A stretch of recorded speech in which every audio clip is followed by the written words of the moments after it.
Ngayon naman gagawa tayo ng tutorial kung paano gumawa sa Google Flow ng avatar. Of course, pupunta ka muna sa apps mo ng Google Flow. Then, you'll create with Google Flow. Magpapasok ka ngayon ng email mo. Kung anong email yung gagamitin mo. So, ito yung gagamitin kong email. Then, I'll go to the dashboard. So, ang gagawin ko muna, mag-create muna ako ng avatar ko. So, paano gagawin ito? So, punta ka dito sa may taas, yung merong logo ng iyong email. Tapos, manage avatar.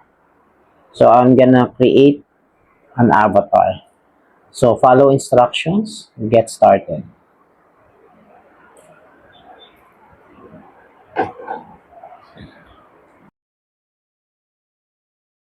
Habang hinihintay natin yan. Take selfie, I agree.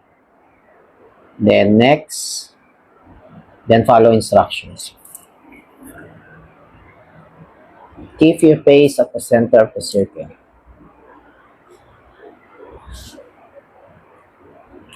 You start.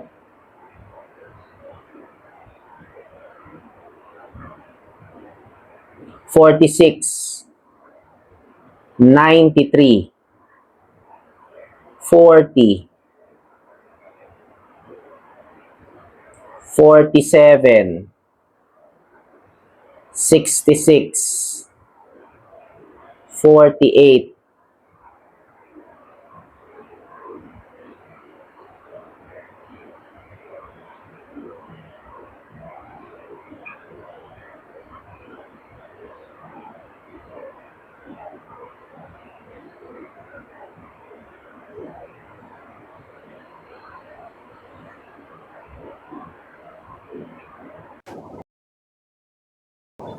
'Creating your avatar.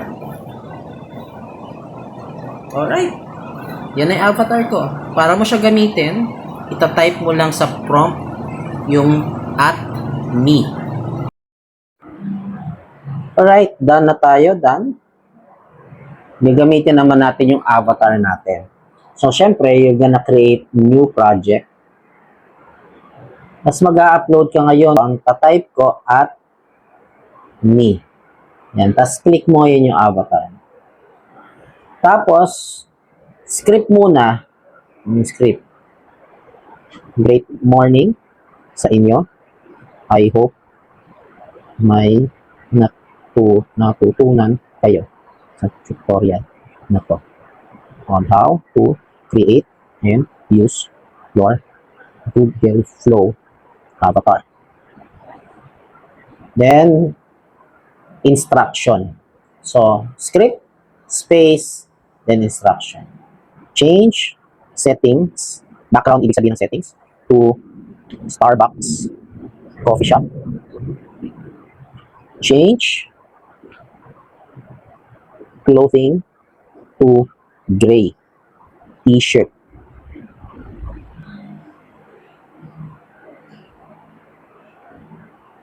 So, para mo siya mapasalita at mag-create ng video, kung nakikita nyo dito may image sa ilalim ng type ng instruction, click mo yan.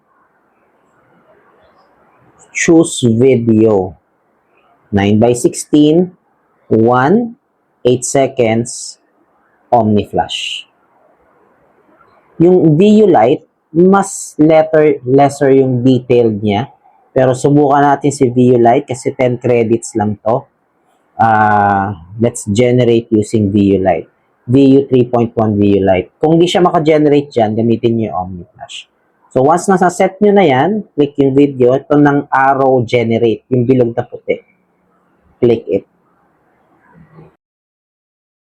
Yung finish video. This is it. Let's click. Great morning sa inyo. I hope may natutunan kayo sa tutorial na to on how to create and use your Google Flow avatar. Kung gusto nyo siyang i-save, may 3 dots sa taas. Click it. Download. 720p. Then download. Then, pag in-okay nyo yan, save na yan sa device mo. Nandito na yan sa iyong gallery. Great morning sa inyo. I hope may natutunan kayo sa tutorial na to on how to create